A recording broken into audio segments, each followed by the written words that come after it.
Cool. All right, let's go ahead and flip it back over.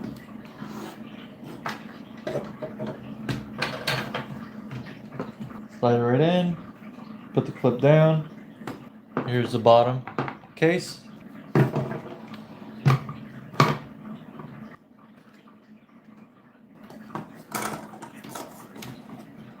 It is in place.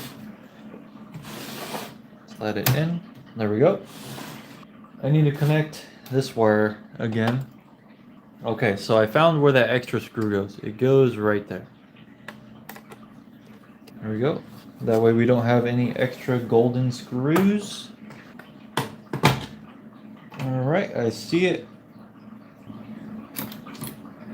Looks like it's in all the way. Cool.